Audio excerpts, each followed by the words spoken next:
तो क्या आप जानते हैं कि प्लानिंग कमीशन की शुरुआत कैसे हुई? वो दफ्तर जो पूरे भारत का भविष्य तय करता था।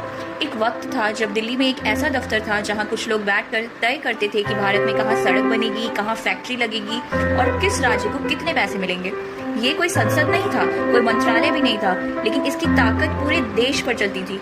नाम था इसका योजना आयोग, द प्लानिंग कमीशन। 1950 में पंडित नेहरू ने इसकी स्थापना की थी। लेकिन आखिर इस आयोग के पास इतनी ताकत कैसे आई? हर 5 साल में ये आयोग बनाता था 5 वर्षीय योजना। ये तय करती थी कि देश का पैसा कहाँ लगेगा, खेती में, उद्योगों में, स्कूल में या नौकरियों में। पहली योजना ने ध्यान दिया कृषि पर, तीसरी और दूसरी ने भारी उद्योगों पर ध्यान दिया और 90 के दशक में आई योजनाओं ने खोला वैश्वीकरण का रास्ता, ग्लोबलाइजेशन। लेकिन सोचिए, कुछ लोग एक कमरे में बैठकर तय कर रहे थे करोड़ों लोगों की जिंदगी का रास्ता, और फिर सब कुछ बदल गया। 2014 आते आते योजना आयोग पर सवाल उठने लगे, लेकिन क्यों?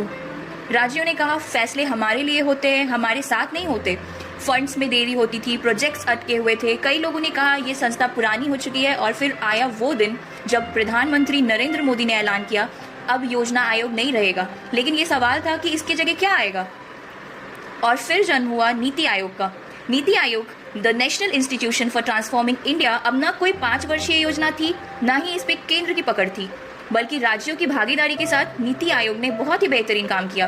अब फोकस था इनोवेशन, ग्रोथ और रियल टाइम नीति सलाह पर। कुछ लोग कहते हैं यही आधुनिक भारत की जरूरत थी, पर कई मानते हैं कि पुरानी योजना आयोग ज्यादा असरदार थी। आप बताइए कौन बेहतर था, पुराना आयोग या नई NITI Aayog? Comments below and please subscribe my channel for more informative videos.